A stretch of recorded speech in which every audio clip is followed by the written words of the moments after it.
suis trop fort quand même.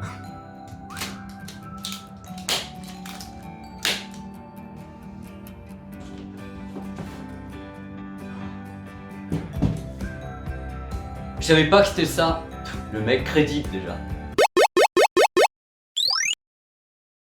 Toc toc toc, bonjour, bienvenue sur ma chaîne YouTube Pepe World pour la vidéo du dimanche qui est le test, paraît-il très attendu, de la barre de son Sonos Arc Dolby Atmos. Alors si vous me suivez un petit peu partout sur les réseaux sociaux, vous savez que j'ai reporté ce test d'une semaine, je l'ai décalé parce que j'avais besoin d'une semaine de plus pour avoir le temps de parler un petit peu avec les ingénieurs de Sonos aux États-Unis pour essayer de comprendre un petit peu ce qu'ils avaient dans la tête quand ils ont pendu cette chose-là.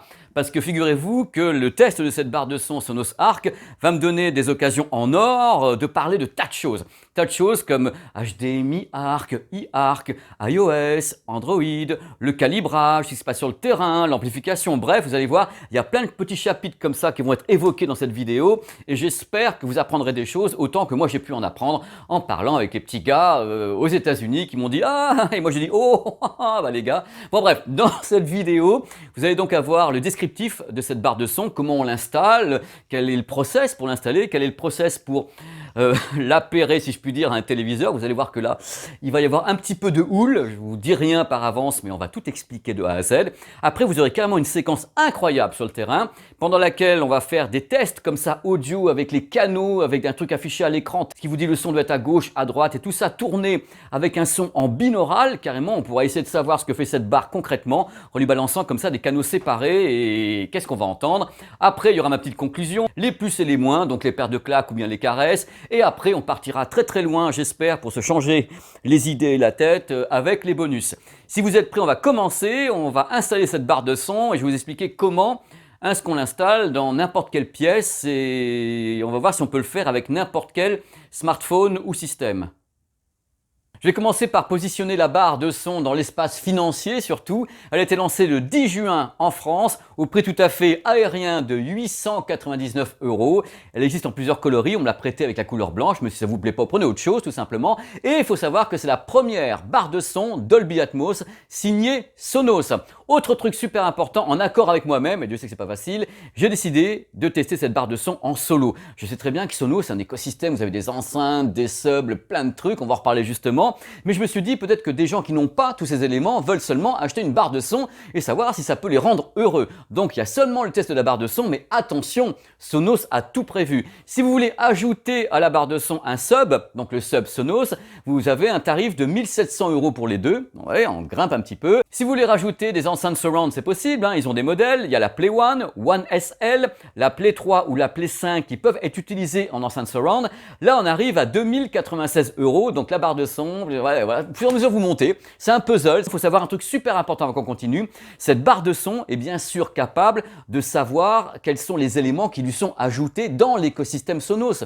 Si vous mettez le sub par-dessus, elle va savoir « Oh mon Dieu, il y a un sub !» Donc c'est pas la peine que je pousse sur le graphe parce que le sub, il est là. Même chose, si elle sait, mes mères, que derrière va y avoir des enceintes surround avec les plays machin truc, elle va bien sûr s'ajuster en disant c'est pas la peine que j'en foute des caisses en virtualisation parce qu'il y a des enceintes physiques. Bref, cette Sonos Arc a ceci de formidable, c'est qu'elle peut travailler en solo en disant ah je peux tout faire moi-même. Oh, moi je vous jure, je peux tout faire moi-même. Et si vous ajoutez des éléments Sonos, ça va dire je peux tout faire moi-même, mais je peux déléguer, c'est peut-être mieux. Bon, voilà, ça commence, c'est très fort. Un truc que m'ont confié les ingénieurs, ils m'ont dit hey, PPG, on s'est absolument pas occupé de la concurrence quand on a créé notre barre de son Sonos Arc. On n'a pas été regarder ce que fait Sennheiser avec l'Atmos, ou bien Samsung Harman, ou bien Sony, ou bien Yamaha. Non, non, non, pas du tout. Nous, on est Sonos, dans notre écosystème Sonos. On bosse pour nos produits, pour nos clients, on veut qu'ils soient heureux. Et je pense que ce qu'ils ont dit n'était pas vraiment quelque chose en l'air. Vous allez voir à quel point cette barre de son Arc est totalement atypique dans le monde des barres de son. Suivez-moi, on va déjà la mettre en place, en route, et vous allez voir que les premières surprises vont commencer. À propos, justement, est-ce que vous êtes sur iOS ou Android? Ah, sur Android? Dommage.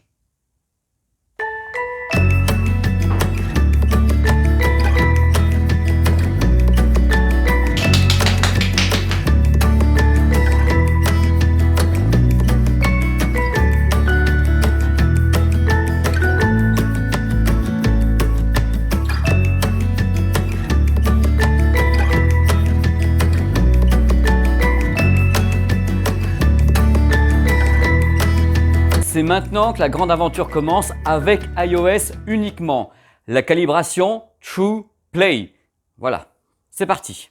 Ça prend environ 3 minutes. Voilà, l'application nous dit tais-toi parce qu'il ne faut plus qu'il y ait un seul bruit dans la pièce. Le calibrage sous iOS se fait avec 2 étapes. Première étape, vous vous asseyez à l'endroit où vous comptez, écoutez la barre de son. Seconde étape, vous allez marcher dans votre pièce pour être bien sûr que tout se passe bien, qu'on envoie bien les signaux de tous les côtés sur vos murs. Maintenant, je vais me taire et je vais me balader dans la pièce. C'est parti.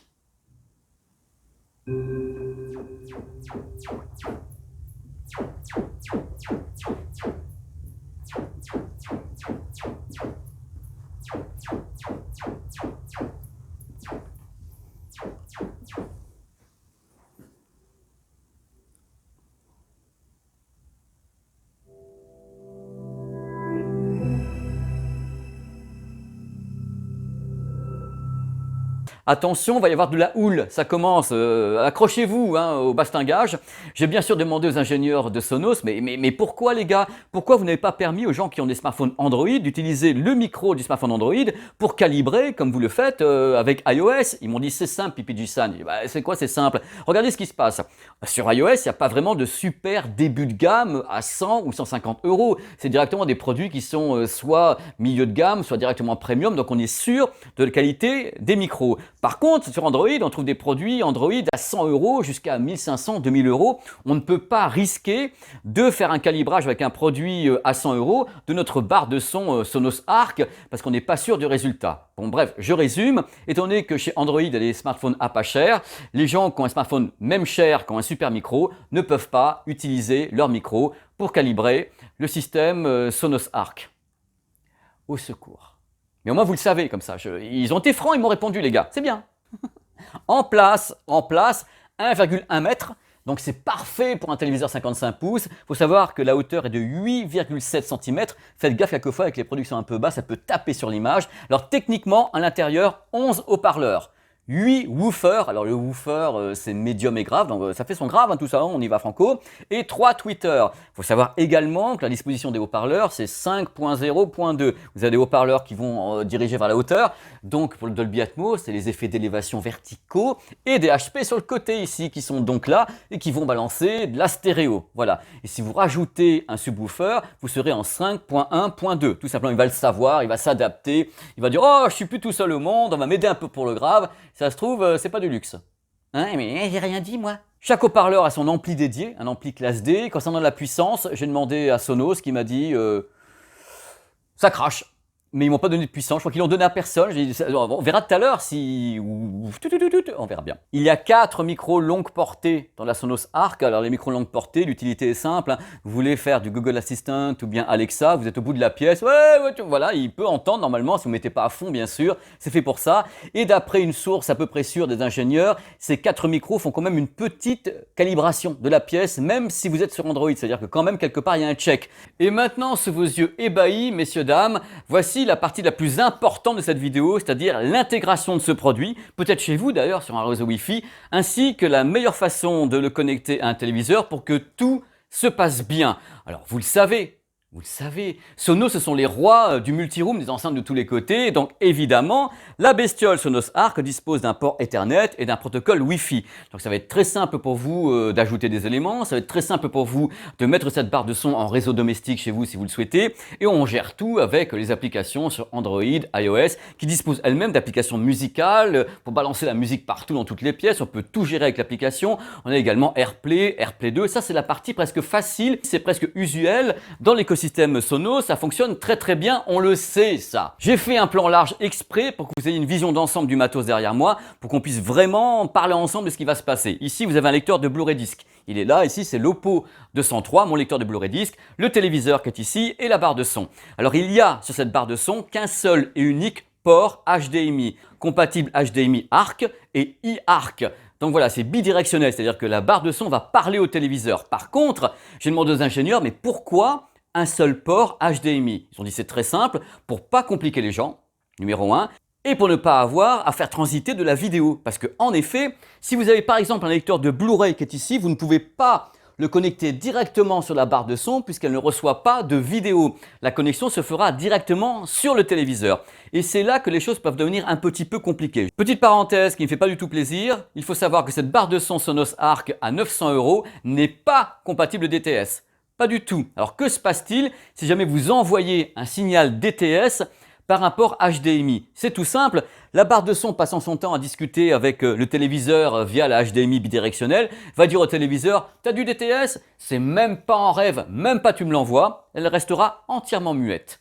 Alors je ne sais pas ce que vous en pensez, mais moi je trouve que c'est pas normal, c'est une erreur de faire ça. Un produit qui coûte ce prix-là, qui n'est pas compatible DTS, moi ça me choque, sincèrement ça me choque. Ça m'ennuie qu'on réduise comme ça la cible d'acheteur. Voilà, fin de la parenthèse. À partir de maintenant, tout ce que vous allez entendre dans cette petite portion de vidéo fera l'objet d'une grande vidéo sur ma chaîne YouTube parce que vous me l'avez demandé. Et pour cause, messieurs, dames, dans la vidéo du dimanche, j'ai l'insigne honneur et l'extrême douleur de pouvoir vous parler maintenant des HDMI Arc, e-Arc, ainsi que de la prise optique qu'on appelle également SPDIF. Alors d'abord, de façon résumée comme ça, pour planter le décor de la future vidéo, qu'est-ce que le HDMI Arc? Arc, c'est Audio Return Channel. C'est une merveille à la base, la HDMI Arc, c'était créé il y a 10 ans pour faciliter de façon absolument incroyable, messieurs, dames, le mariage entre un téléviseur et une barre de son. Attention, tous les ports HDMI de votre téléviseur ne sont pas Arc ou e-Arc. Il faut trouver le bon, l'identifier, une fois que c'est identifié, vous connecter et après, tout ce qui sera diffusé à l'écran par le téléviseur, donc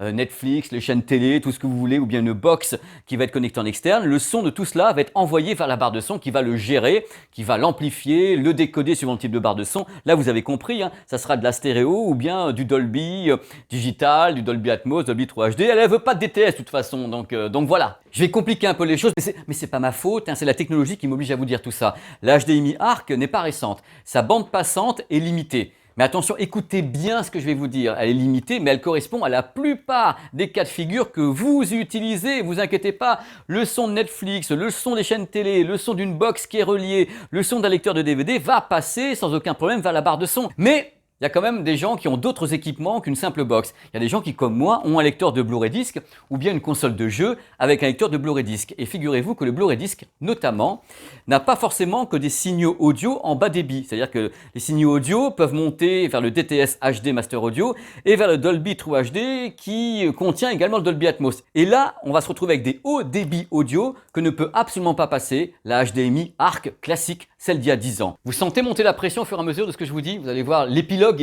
est vraiment délicieux. On va prendre un exemple tout simple ensemble, comme ça tout le monde va comprendre. Vous avez un téléviseur 16:9. Il est superbe, il est équipé d'une HDMI Arc. Mais tout va bien, l'HDMI Arc, c'est génial. Mais vous aimez également les Blu-ray disques. Que va-t-il se passer quand vous voulez jouer ce Blu-ray disque au travers du téléviseur sur la barre de son qui doit le décoder? C'est tout simple. Gardez en mémoire, ça c'est le son haut débit. Voilà. Il est lu ici. Oh là là, le son est vachement bon. Vous inquiétez pas, le son arrive ici. Donc le téléviseur réceptionne le son en Dolby 3 HD. Mais par contre, il n'arrivera jamais jusqu'à la barre de son Sonos puisque votre téléviseur est HDMI Arc et pas e-Arc. Si votre téléviseur est HDMI e-Arc, par contre, le son haut débit va arriver jusqu'à la barre de son Sonos. Alors là, vous allez me poser la question qui tue, vous avez raison. Que se passe-t-il quand on balance du Dolby 3 HD par le téléviseur en HDMI Arc vers la barre de son? Est-ce qu'on a du son ou pas? Vous allez quand même avoir du son, mais ce n'est pas du Dolby True HD. Vous allez perdre comme ça de 5 à 8 fois le débit. On repasse en Dolby Digital Plus, donc avec un son qui serait proche de celui qu'on trouve sur Netflix. Alors que là-dessus, c'est du plein pot et ça y va franchement. Voilà, c'est une réduction de tête, mais vous aurez du son a priori. De vous à moi, ça me choque pas plus que ça qu'au travers d'un téléviseur, on puisse pas récupérer le Dolby True HD parce qu'il n'y a pas d'HDMI e-Arc. C'est super fréquent étant donné que l'HDMI e-Arc est réservé aux modèles très récents et haut de gamme. Il n'y en a pas partout. Par contre, ce qui me choque, c'est au niveau de Sonos, grande marque quand même. Que Sonos ne soit pas dit à un moment donné, oui, mais là, s'ils n'ont pas un super téléviseur HDMI e-Arc, ils ne pourront pas avoir, avec notre propre barre de son, le Dolby True HD. Ils auront quelque chose de réduit, donc du Dolby Digital Plus, et encore. Moi, ce que j'attendais de la part de Sonos à ce moment-là, c'est justement qu'ils prennent conscience de ça et qu'ils installent sur leur produit un port HDMI qui permet justement de connecter directement le lecteur de Blu-ray sans s'occuper des caractéristiques techniques du téléviseur, qu'il soit HDMI Arc ou e-Arc. Ça n'aurait plus du tout été important puisque la barre de son décodait en direct. Mais ça obligeait Sonos à faire transiter la vidéo du lecteur de Blu-ray, ce qu'il ne voulait pas faire. Donc en voulant faire simple avec un seul port HDMI, en effet c'est plus simple pour les gens, mais ces gens sont tributaires de ce qu'il y a dans le téléviseur HDMI ARC ou iARC pour faire passer les signaux haut débit. Donc je trouve ça très ennuyeux pour les possesseurs d'un lecteur de Blu-ray disc notamment, qui ne peuvent pas faire transiter correctement un signal vers la barre de son Sonos s'ils n'ont pas un téléviseur avec HDMI iARC. Je voulais vous dire également, il y a des gens qui vont me dire, oui, mais alors il y a l'optique, la prise optique. Alors la prise optique SPDIF ne va pas plus loin que l'HDMI ARC. Elle est incapable de passer un signal DTS HD ou Dolby True HD. Faut arrêter de rêver, c'est quand même quelque chose qui est assez ancien. La seule façon de faire passer un signal Dolby True HD au travers de ce téléviseur vers cette barre de son, c'est l'HDMI iARC. Je suis en train de penser que cette barre de son à 900 €, elle concerne les gens qui ont un téléviseur récent et qui sont sur iOS et qui n'ont pas besoin de DTS.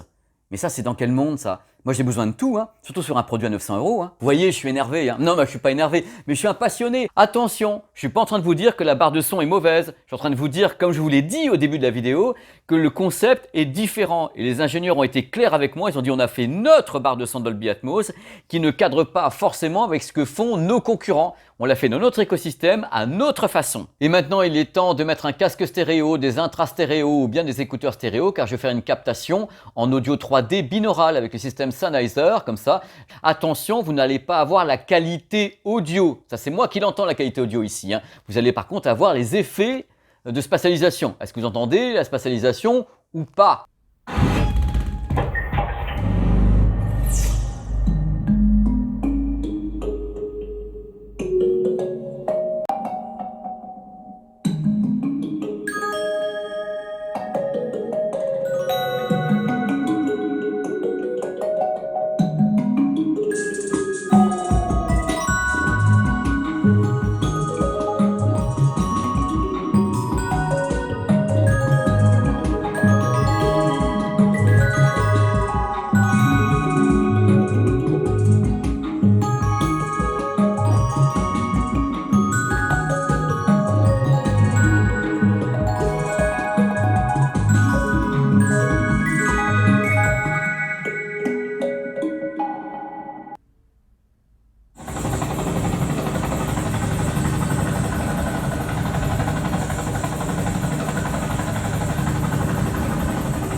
A Dolby Atmos soundtrack transports you from an ordinary moment into an extraordinary experience. Music, people, and things come alive with breathtaking detail and clarity.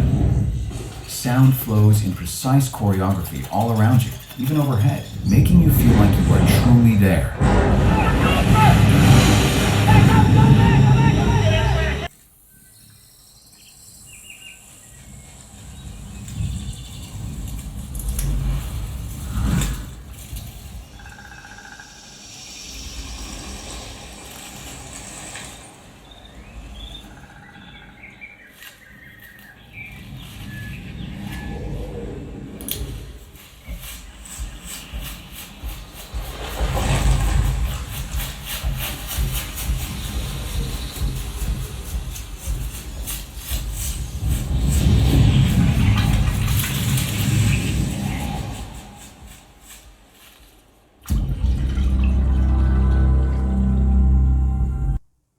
Bon, vous avez entendu, j'ai fait exprès de mettre des sons de démo.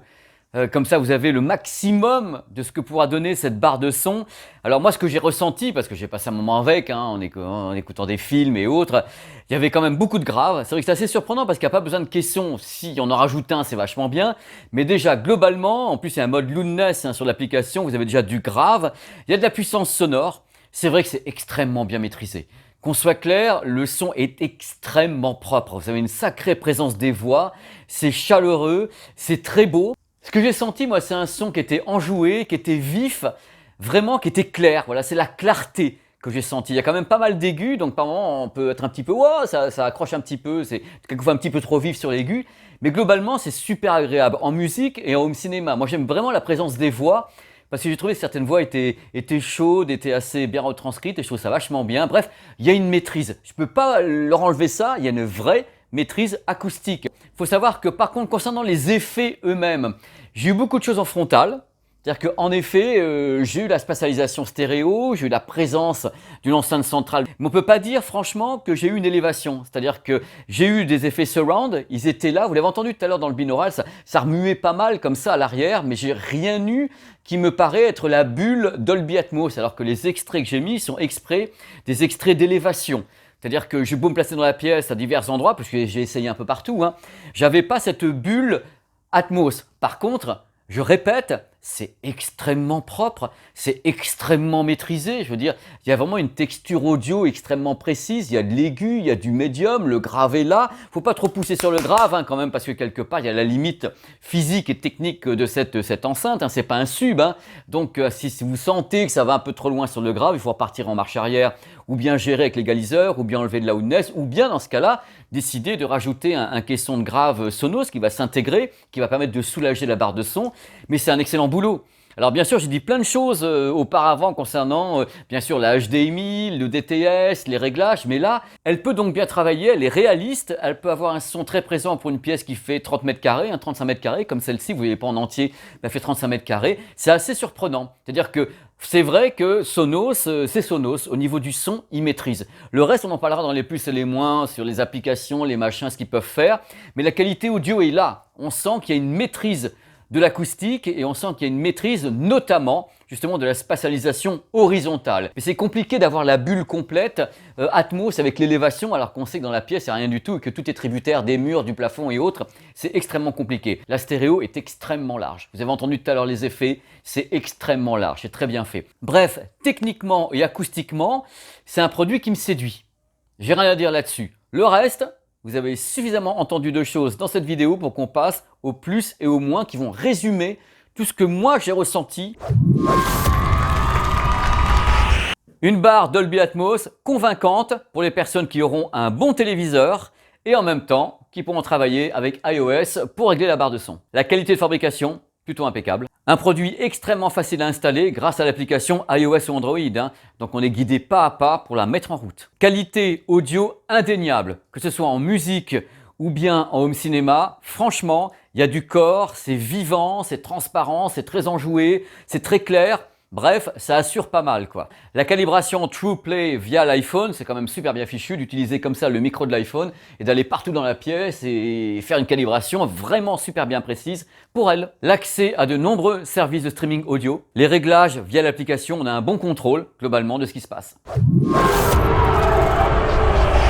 Le prix, 900 € quand même. Pas de compatibilité DTS. La calibration précise, réservée uniquement au possesseur d'un iPhone, donc uniquement sur iOS. Comme je l'ai largement expliqué dans la vidéo, je regrette la connectique minimaliste. Je trouve dommage que ce système n'intègre pas une autre prise HDMI pour justement faire passer la vidéo et le son directement vers le téléviseur sans que ce soit le téléviseur qui soit le donneur d'ordre. Je trouve ça dommage parce qu'on prend des risques à chaque fois avec les HDMI ARC, e-ARC, le Dolby Atmos qui passe pas, on sait jamais. Concernant les effets, j'ai bien entendu en effet la scène sonore horizontale, mais j'ai rien eu concernant l'élévation, les sons de la bulle Dolby Atmos. Parmi les moins, je le mets dedans, hein, il y a des produits qui coûtent moins cher, voire ce prix-là, qui sont à la fois Dolby Atmos, qui font transiter la vidéo, qui sont DTS-X. Bref, il y a de la concurrence en face qui fait des choses à mon avis beaucoup plus simples pour le grand public, mais ce n'est pas Sonos et ce n'est pas l'écosystème Sonos. Si vous sollicitez un petit peu trop le grave, il peut y avoir une petite saturation, comme ça peut arriver aux limites. Donc si vous voulez encore plus de grave chez vous, hop, le sub Sonos dans l'écosystème et c'est parti. Je sais que Sonos c'est super moderne et tout, mais il y a un truc qui m'a gêné, c'est qu'il n'y ait pas d'affichage directement sur la barre. Vous savez, un affichage qui dit hop, je reçois du Dolby Atmos, tiens, voilà le volume quand je monte, avec un crénelage de 1 à 50 par exemple. Moi, il m'a manqué un retour sur la barre pour savoir, ok, les applications et autres. Mais moi, j'aime bien voir un retour à la limite du menu à l'écran. La barre envoie quelque chose en disant, voilà, j'ai ci, j'ai ça. J'aurais aimé avoir ça. Regardez, regardez, déjà que je suis tout vieux, tout moisi, là cette barre de son, elle a eu ma peau pendant une semaine. J'ai bossé comme un fou, je voulais vraiment faire un test qui serait, j'espère, le plus complet possible. J'ai fait au mieux, certainement des trucs qui manquent, certainement des trucs où je me suis peut-être gouré, j'ai essayé de faire bien. J'espère que ça vous a plu, que vous avez trouvé des trucs et que vous avez pu comme ça détecter la personnalité tout à fait atypique de la Sonos Arc qui ne ressemble pas à d'autres barres de son. C'est une barre de son de paroisse, si je puis dire. En effet, l'écosystème Sonos est particulier, donc cette barre de son s'y inscrit parfaitement. Après, soit on est directement intéressé par ce type de concept parce qu'on a tout qui colle bien, le téléviseur, on est sur iOS, on a les sources qui vont avec et dans ce cas-là tout va bien, soit on se dit oh là là c'est pas pour moi parce que si ça se trouve je ne peux pas la faire fonctionner correctement. Voilà, tout est là, mais j'essaie de vous dire ce qu'il en était dans tous les cas. Je suis très heureux d'avoir fait cette vidéo et n'hésitez pas à vous balader sur la chaîne, on va passer un petit moment dans quelques instants, regardez comment je suis crevé, dans quelques instants avec les bonus pour essayer de décompresser un petit peu après tout ce que j'ai pu vous dire sur cette barre de son. Je l'ai fait avec beaucoup de cœur, j'ai beaucoup apprécié le fait de l'écouter. Vous avez vu les extraits comme ça en binaural 3D avec des sons pas possibles. Bref, j'ai pris mon pied en réalisant cette vidéo, mais j'en ai sué. Voilà, regardez, j'ai plus de voix, j'ai plus rien. J'arrête là, je vais me coucher, je vous envoie les bonus. Je vous fais des bisous, je vous remercie beaucoup.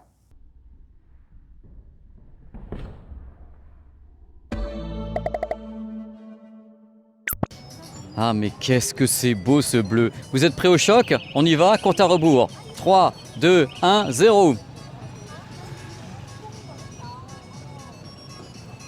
Vous noterez que je n'ai plus de voix, presque. Nous sommes au-dessus de la rivière Yulang. Ici ce sont justement les bamboo boats qu'on est en train de faire sécher. Donc on les remonte avec une machine ici, voilà, qui les prend dans l'eau et qui les remonte. Et comme ça on les transporte ailleurs. Ils sèchent en même temps. Parce que sinon plouf plouf. Bon, je remets un petit peu la vue. Et je vais attendre un petit peu le coucher de soleil complet parce que c'est de plus en plus beau en fin de compte. C'est le soleil descend et voilà. Avouez que ça arrache quand même.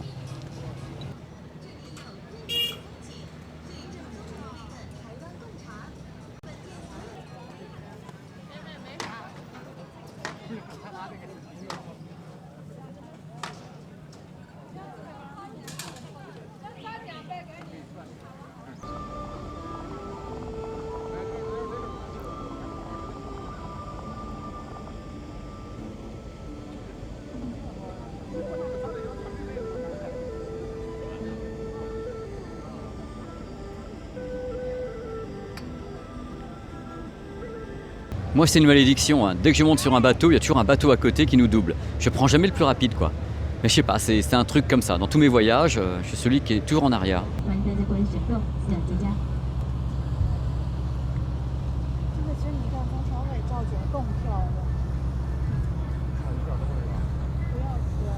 Quand on est ici et qu'on voit ça, on se dit il y a des marches, il y a un observatoire, donc Scenic View. Que vais-je voir? Je n'en sais rien. Donc je vais le découvrir en même temps que vous. Est-ce que ça vaut le coup ou est-ce que... Je chiale.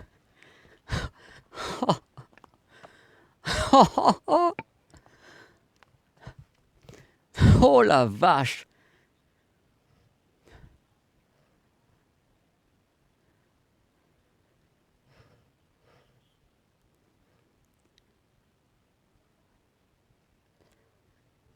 Vous noterez que je dis même plus un mot, parce que je suis en train de chialer. C'est tellement beau.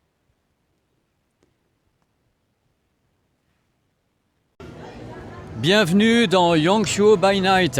Alors ça reste une ville asiatique, hein, une ville chinoise, donc ça grouille, il y a des couleurs, il y a plein de monde dans les rues, il y a du bruit. Vous voyez ici, la culture est mise en scène. C'est-à-dire qu'on n'est plus dans quelque chose de naturel du tout. On met tout en scène du matin au soir. La culture devient quelque chose qui est...